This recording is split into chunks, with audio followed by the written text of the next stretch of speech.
जाति व्यवस्था ने तय किया है कि मंदिर में पुजारी के तौर पे कौन काम करेगा और कौन नाली में उतरेगा। साइंटिस्ट, मुस्लिम, आदिवासी, दलित, ये कहां खड़ा है? उनके पास कितना धन है?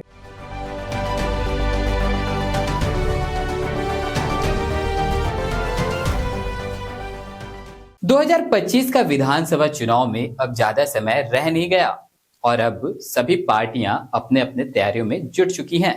नमस्कार, स्वराज पोस्ट में आपका स्वागत है। मैं वेद सिंह। बिहार विधानसभा चुनाव होने से पहले अब राजनीतिक दलों का टोटल फोकस दलित समाज के ऊपर आ चुका है।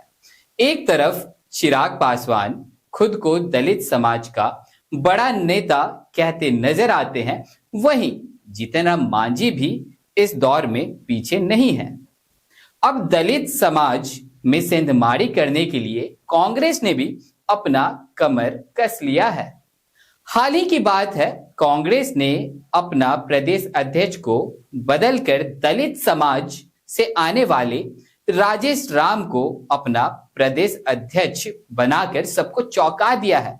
अब अगर आज की बात करें तो पटना के कांग्रेस कार्यालय में एक प्रेस वार्ता का आयोजन होता है और उसमें मुख्य अतिथि के तौर पर प्रधानमंत्री नरेंद्र मोदी के गढ़ गुजरात से आए कांग्रेस नेता जिग्नेश मेवानी को दलित की चिंता अचानक से सताने लगती है।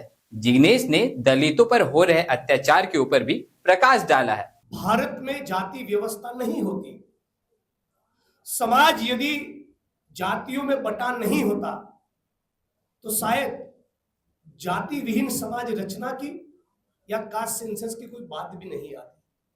चूंकि भारतीय समाज जातियों में बटा है और जाति व्यवस्था ने तय किया है कि मंदिर में पुजारी के तौर पे कौन काम करेगा और कौन नाली में उतरेगा, कौन जमीन का मालिक बनेगा और कौन भूमिहीन खेतीहर मजदूर रहेगा, ये डिसाइड ये कास्ट सिस्टम ने किया है।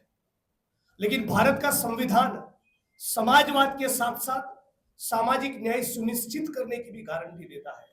और सामाजिक न्याय सुनिश्चित करना है तो जैसे खड़गे साहब, सम्माननीय राहुल जी और कांग्रेस पार्टी डंके की चोट पर कहती है कि हर कीमत पर भारतीय समाज का एक्सरे, जाति जनगणना, कास्ट सेंसस होना ही चाहिए। बिना कास्ट सेंसस से यह पता चलेगा ही नहीं कि आज भारत में दलितों की क्या परिस्थिति है, पिछड़ों की क्या दशा है, अति पिछड़ों की क्या दशा है, डीएनटीस, मुस्लिम, आदिवासी, दलित, ये कहां खड़ा है? उनके पास कितना धन है, उनके पास कितनी संपत्ति है, उनको कितने ठेके मिलते हैं, उनकी कितनी नौकरियां मिलती है, मीडिया में कितने लोग हैं, ब्यूरोक्रेसी में कितने लोग हैं, न्याय तंत्र में कितने लोग हैं, ये बिना कास्ट सेंसस के पता चलेगा ही नहीं। और इसीलिए कांग्रेस पार्टी डिटरमाइंड है, कृतनिश्चयी है कि बिहार में सरकार बनाते ही जिस प्रकार से तेलंगाना में हमारा करीब करीब 95% से ज्यादा जाति जनगणना का, कास्ट सेंसस का काम बेहतरीन तरीके से, शानदार तरीके से वो जो काम पूरा हुआ वो बिहार में भी हम लोग करेंगे।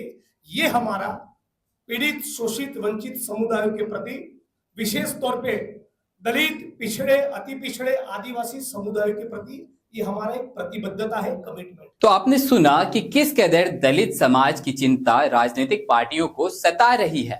अब बात यह है कि ये चिंता सिर्फ चुनाव तक ही सीमित रहेगी या सच में दलित समाज का भला होगा। तो चलिए, तब तक के लिए और भी ऐसे तमाम खबरों का सिलसिला इसी प्रकार बने रहेगा स्वराज पोस्ट पे। अपनी प्रतिक्रिया को हमारे कमेंट बॉक्स में जरूर साझा करें। धन्यवाद।